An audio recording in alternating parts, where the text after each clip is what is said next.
Good, good. I'm actually at this restaurant. I always come up here and have lunch. It's usually always empty. It was a little Welcome, busy earlier, welcome to so 100 yards of football. Today we have a fantastic show for all of my sports fans, my Auburn fans. Got a great surprise for you. Been able to go back into the past and bring a special friend of mine and an outstanding player from Auburn University to the show today. So if you like the show, please share, join. Thank you so much. I'm Kevin Bull Jones, and today I have one and only Brad Lester, he called brother of brothers Greg that. Lester. Let's make sure. I keep going there with the with with Brad Lester, and we'll talk about Greg some other time. But Brad Lester, former running back, Auburn University, and a man that has taken on the next level and phase of his life, moving on and having some a personal, his own personal business of success, still staying in the athletic field with elite sports performance, something that he's very proud of, and he's one of the pioneers in this Metro Atlanta area with being able to help athletes train and get ready to possibly go to the next level, whether it's from high school to college, whether it's from college to the next level, so forth and so on. So, Brad, thank you so much for joining us today. You're welcome. You're welcome. Glad to be here. So, listen, so for the sports fans and the viewers that are watching, that's right. All of you all always said all Bull Jones wants to do is talk about Bama football. I surprised you. I got my good friend. And it mentions his brother Greg because Greg and I, his older brother, a former player at Georgia Tech on the national championship team. But the relation is Greg and I also got a chance to coach high school football together here in Metro Atlanta. In fact, having to coach against at that time younger brother Brad, who was a outstanding all-state performer, all-state running back, Parkview High School. So, without any further ado, I wanted you listeners to know, yes, I have some friends at Auburn, and there's some great people. He's right here, right before you. We're going to talk about those great days of Auburn football. Appreciate you coming on. Yes, sir. Yes, sir. So, Brad, listen, in your years at Auburn University, great program. You know, you had some outstanding runs, outstanding performances.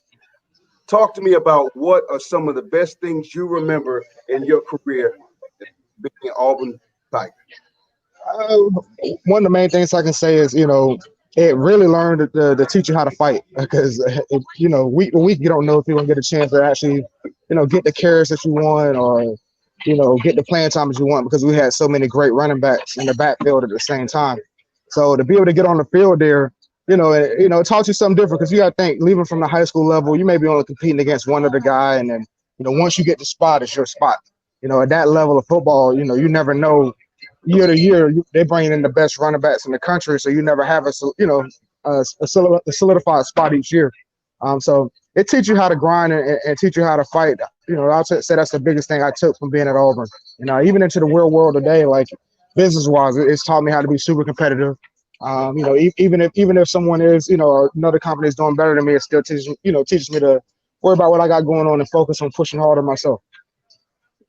You had a long list of great players that you performed with while you were playing down at Auburn University. Can you talk about just a few of those guys? I know we don't have forever to talk about all of them, It, but I just want you to, as far as the work ethic, attention to detail, and when you came in as a freshman, what are some of those things that you already had a great work ethic? I knew about that personally, but I mean, what were some of the things coming in as an incoming freshman that you kind of wanted to? You had a great example of what success and hard work looked like. let me tell you this. This is what the depth chart looked like before I got to Auburn. Coming into Auburn, we had Cadillac Williams, who was a first rounder. You had Ronnie Brown, who was also drafted before Cadillac Williams. He was a backup. He was a first rounder. We had Brandon Jacobs, who was still there. He was transferring as I was coming in. We had Kenny Irons, who was also first pick in the second round. All these guys were sitting in the same meeting room the day I walked on campus. So that alone, I didn't realize how big a deal it was until years and years later, because I was coming in thinking I was going to play, as a true freshman. Like, oh yeah, I come and beat these guys out, no big deal. Been there before, blah blah blah. And it's funny the way our running back coach worked. If I had a better week of practice, he gonna put out there whoever he thinks ready. So it was one week where the guys weren't really performing like they should have been, and we were playing Citadel. And I'll never forget. It was like the second drive of the Citadel game. He said, "Hey," he said, "Go in," and I said, "Huh?" He's like, "You did what you're supposed to do all this week." He said, "You go in." He said, "Tell Ronnie to come out." I'm sitting there jogging out there. I was like, I got to tell this man to come out the game. I said, this ain't gonna go well. So I tell him to come out. He look at me half crazy. I'm like, Coach said, come out. So I mean, so that was a funny moment. And I'll say that first carry was horrible. Like they took me out the game real quick. But it taught me a lot for us. Your work ethics and stuff like that. And I mean, it was super competitive. I mean, very very competitive. And then that next year we brought in Ben Tate, who ended up being a first second rounder to the Texans. So it was a pretty loaded backfield, and you definitely learn how to work. So that brings me to my next question. What made you? Because I remember, of course, your big brother always in my ear talking about all the schools that were recruiting you.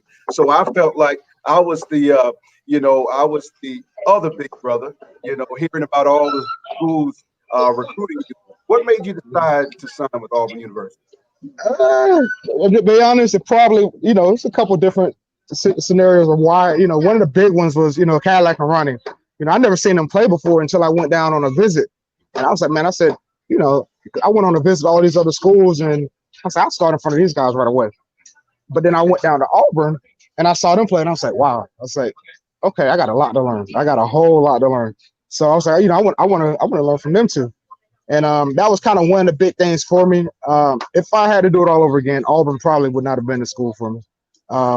Looking at the situation, getting to know, more of the staff and stuff like that. But things play out, just how they're supposed to. But that was the main reason, was looking at the talent of the backfield and looking to grow from that, and knowing that when I got there, they were getting ready to go into the draft, so I'll get a year to learn and move forward from that. Well, one of the big parts that I remember profoundly is just, you had an outstanding career, high school career, Parkview High School. I think you all went 3 years, 45 consecutive wins, state championship. And in fact, that first state championship at that time, you all played in the first round, a team called Redan High School, where yours truly was defense coordinator. And I think what I remember so much of that game is we didn't score a lot of points. We all had an outstanding defense, unbelievable defense, and really you all were truly ground and pound. You had a guy on the team named Jeff Francoeur, who went on to play baseball for the Atlanta Braves in Major League Baseball, but he was a Clemson commit, and I just couldn't believe that. I didn't believe that he was that good of an athlete, and he proved us wrong. I think he intercepted a pass, and he did so many great things. But when I look back, that was that first round game against you guys, and we had to come up with Orange Jungle. I think that's what you all call it. But that year, that was the lowest point total that you all had as far as going on to that 15 and that first 15-0 season. It was crazy. I remember that whole week because I was like, hey, my brother's coaching this team, blah blah blah, and I really want some carries this week. And they said, we're gonna take care of you. We're gonna take care of you. I said, I know everything they do on defense. I had broke you guys' defense down for weeks because I saw the scenario where we probably were gonna potentially play you guys. So it was 3-4 weeks before we even got to the first round. I was already breaking down the film. And so that week comes around and we actually get to play y'all. And I'm like, I need carries. She's like, we got you. We're gonna take care of you. We're gonna take care of you. That whole first quarter, no carries. Second quarter, I still don't think I got the ball. And they finally started giving it to me second half. And it was crazy. I kept bumping into our offense coordinator, like as he called the plays, like, hey, can I go in yet? But no, that game was definitely closer than it should have been. One touchdown on offense would have changed the whole game. I mean, you're looking at it was 28. It was 28-7, I think. Right. You take away that interception and score 1 point or one touchdown on offense. It's a 21-14 game. So and that was and in actuality, you're correct. The score of that game and if maybe if Jeff Francoeur hadn't showed up for the game that night, we might have had a better chance against you guys. I agree. And my big thing, I ribbed Greg the whole night, the whole week. I said, Greg, we gonna tap your little brother a couple of times. It's nothing personal. It's just business. I said, but Hey, we can't hold him but y'all, for y'all, long. y'all, y'all didn't get one hit off though. I remember because it was the Chris Swain as a safety. That's right. He would That's try, right. he would try hardest to get every time he came in for the big hit. That was my biggest thing. If you come in for a big hit, especially if you show it early, I'm gonna Yeah. lay right into you and I'm gonna spin. I kept spinning off of him. He like, all right, little Lester, you gonna stop all that spinning? I was like, nope.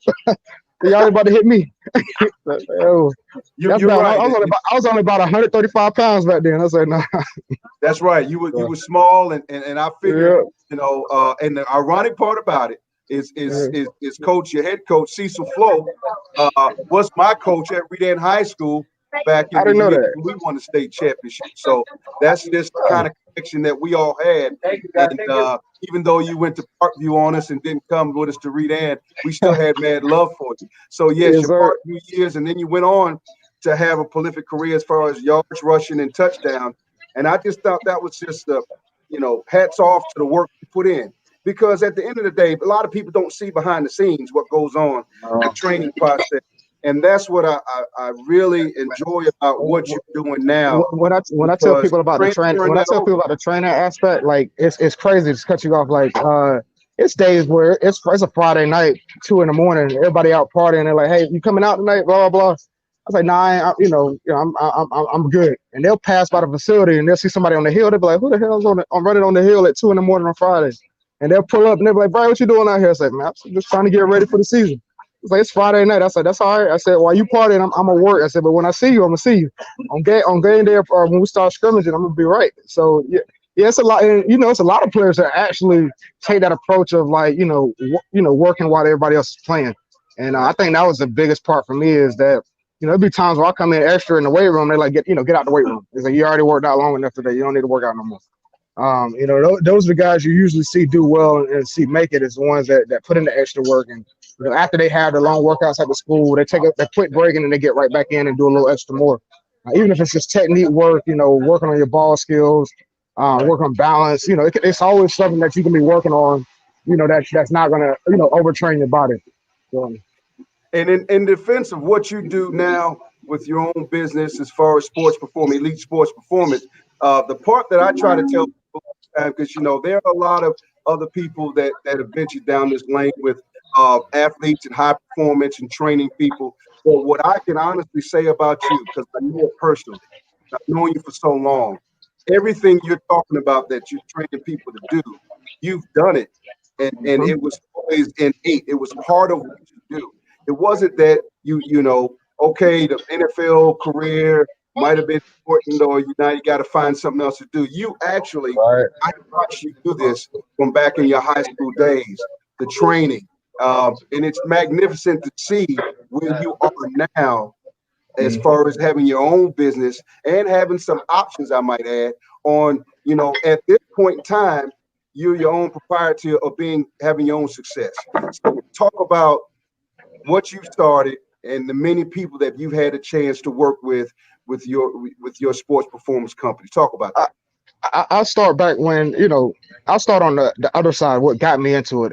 Just a mentor side. It was a trainer here in Tucker, Georgia, Curtis Winters at Rock Hard Fitness. One of the biggest guys that was a big influence on me and really got me interested into being in the sports performance industry. On top of that, another guy, Tom Shaw, down in Orlando, Florida. So I used to do my speed training with him in the off season. He was another guy that I kind of saw what he was doing and kind of motivated me to know what I wanted to do after football. And this is all when I'm 16, 17 years old. So to take it to that, when I went to college, when I signed with Auburn, that was one of the biggest things was that they were going to allow me to pursue that dream. And that's why I majored in exercise science kinesiology. And when I Wow. went there, they was like, man, that's not an easy major. You're gonna have to adjust your football schedule. Football practice first. They was like, I always remember that. I said, yes, sir, I got it. But so that was one of the things that really motivated me. So it's not just the on-field experience. I actually got Right. the classroom experience. I sat in the regular classes with everybody else. Taking anatomy, the physiology classes, biomechanic classes. So I actually know the science behind it on top of the experiences of me actually doing it myself.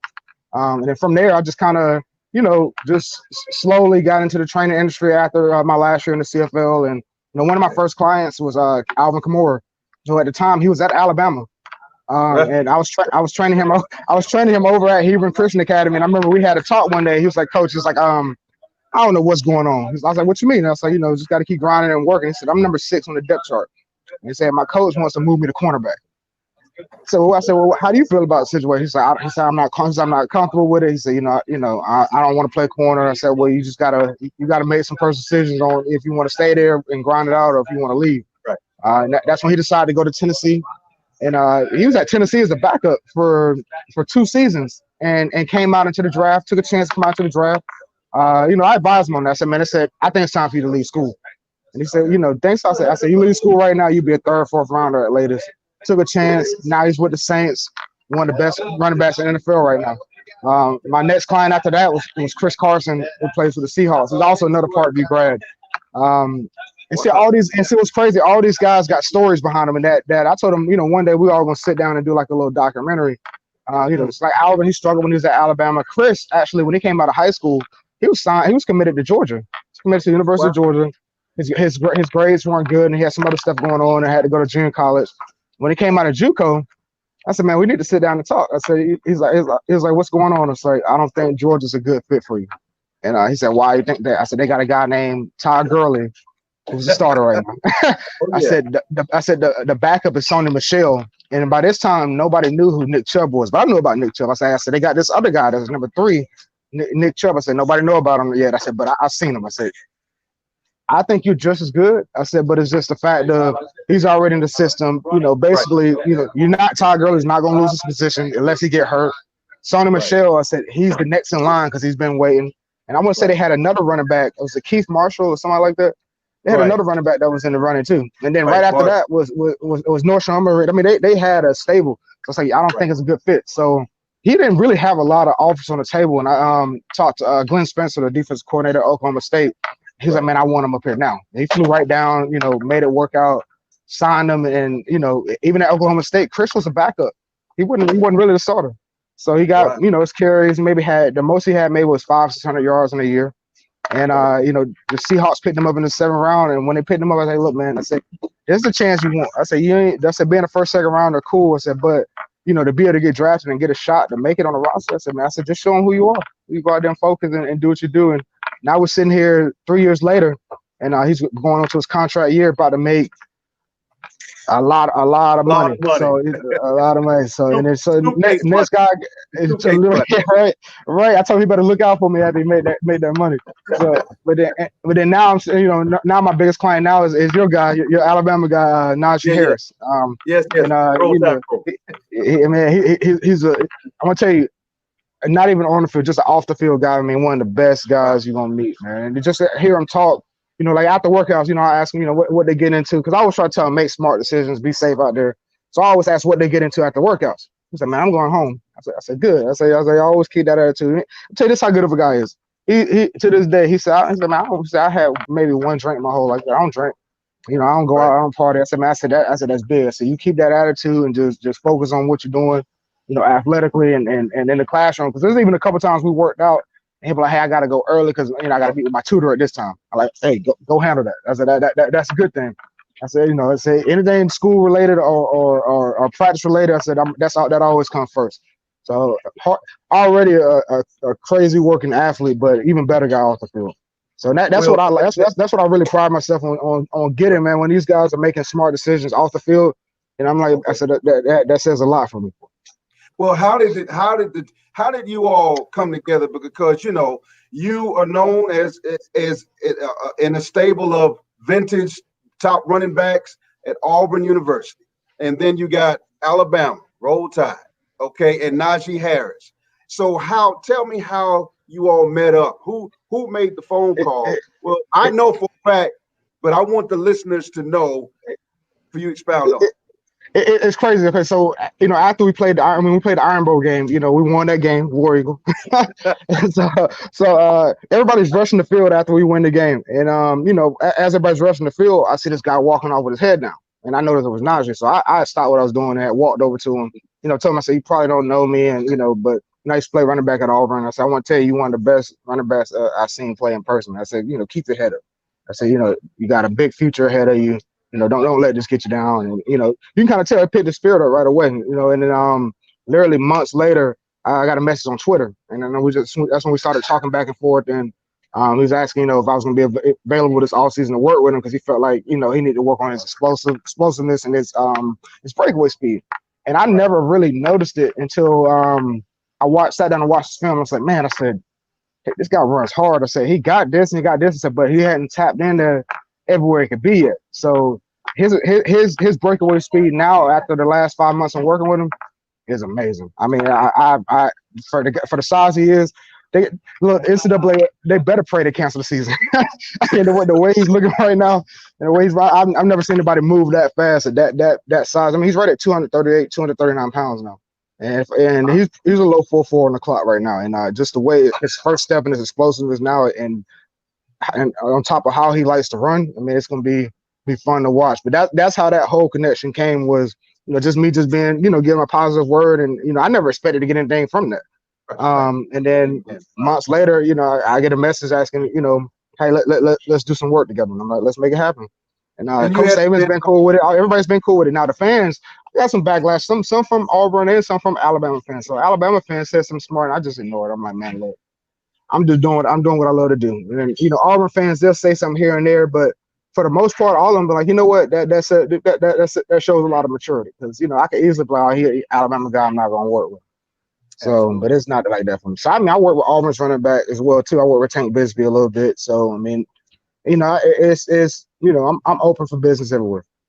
Well, and that's what I wanted to expound on, because just to know, because when I first heard about it, and of course, I'm always talking to your brother, and I'm feeling a certain kind of way that people are giving you, there might be some hard feel, and true to Yeah, it, we know that this is a heated rivalry. That's one of the greatest rivalries in college football. But it is. the part that I love for what you do is just how you opened up about how this all came about. Because at the end of the day, you have started your own business. You've all taken this charted path that others have taken, but you started yours, like you said, going straight into college. You had a purpose, Mm-hmm. so it was even beyond just playing football. And that's the part that I wanted Correct. you to come on and talk about today, because your fans, the Auburn fans, the followers, the people that follow you, the people that really know Brad Lester, know the genuine part of your heart and what it Right. means for you to be successful. And now, when I get a chance to listen to you now I see some of that mentoring, or some of that passing on knowledge to the young bucks, I call them, that are trying to make their way. Because you have to keep in mind, and you already know this, but they live in some tough times as far as social media, and Yeah. people always want to, they can't say no to people when they should. So when Right. you come out and you work with the arch rival school that you dealt with in college, and you one of their players, but it's a mentoring of love, of trying Mm-hmm. to help somebody navigate through times. I think that's a blessing, and I appreciate what you do, because I know Brad Lester beyond this interview. Yes, And I sir. know that you're where your heart is about helping people excel, and the great advice you're giving people, because you played running back. That's amazing, because most people do get kind of selfish, and Right. but you're a perfect example of how you knew that Cadillac Williams and Ronnie Brown were there, and you still went to a school with some great running backs. So that means that you dare to be different. Right. You dare not be great. You put yourself in a position to excel and supersede any situation. That conversation you ever had with Coach Saban, I know you probably had one, whether it was just very small. Can you give us a little bit of how that went? Because Coach Saban got a chance. Of course, people don't know the great side of him when he cares about student athletes. But you had a chance to talk to him. I mean, let's say this. Coach Saban's a good guy. Never really knew him personally or much about his personality until the last couple months. Real good guy, real open for business. Now I will say he sent most of his conversation through the running backs coach, which which is cool. He has a busy schedule, but it's real fun. I mean, for Alabama's running back coaches and their staff in general to be okay with me coming on their campus or him coming here for 2-3 weeks while the whole team is working out together. I mean, it's pretty cool. And I mean, he'll check in with me every other day and it's like, hey, everything looks good. He said, we appreciate what you're doing. He's in good hands. And for that to be happening and them not to be like, he needs to get his butt back on campus right now and blah blah and blah, and just they've been real reasonable and accepting to me working with them. So let me ask you this. Not a tough question for me, but it might be one for you to answer. How do you deal with navigating now? Because I'm sure there are other people that want you to work with them, and I'm sure there are other people that want you to be on their staff. So here you are, you started your own business, but you do love football. I can hear it in your voice. So talk to me about how you navigate through that now.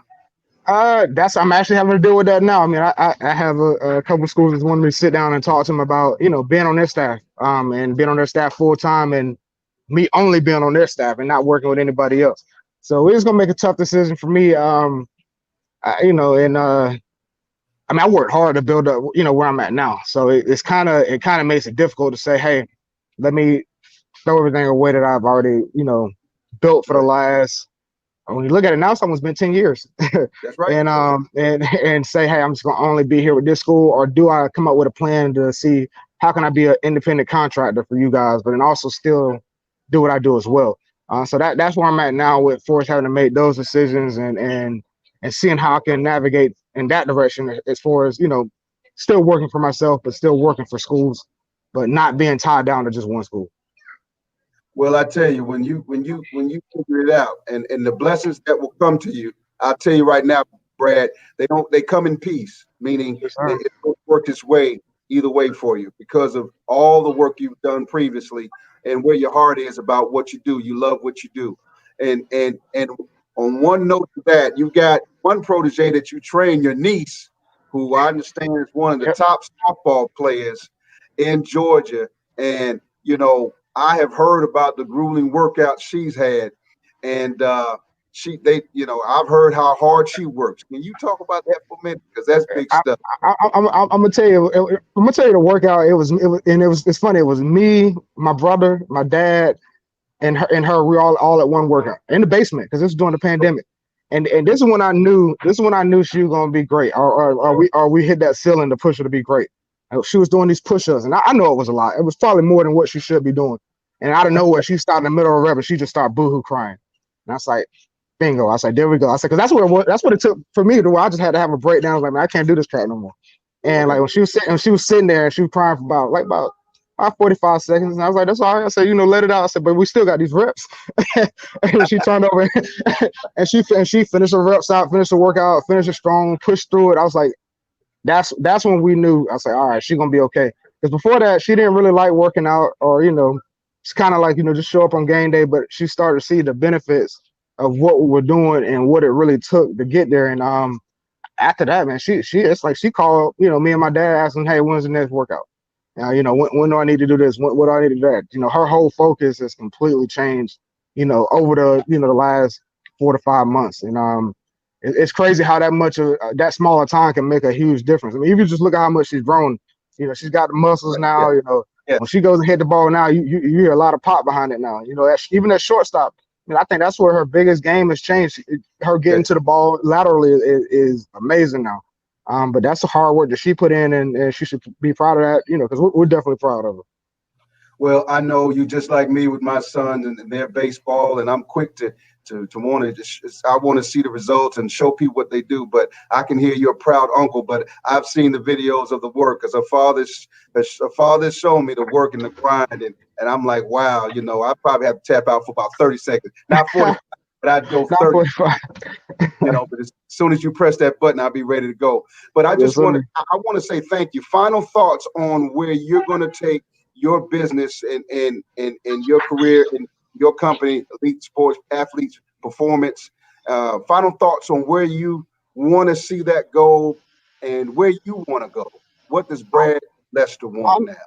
Honestly, in a perfect world, I would like to see me have my own facility here again, and really build that, and then make it all sports student athlete center, like where they can come there and get SAT, ACT prep, I mean, it could be for baseball, basketball. I want to have instructors for every sport, for every position.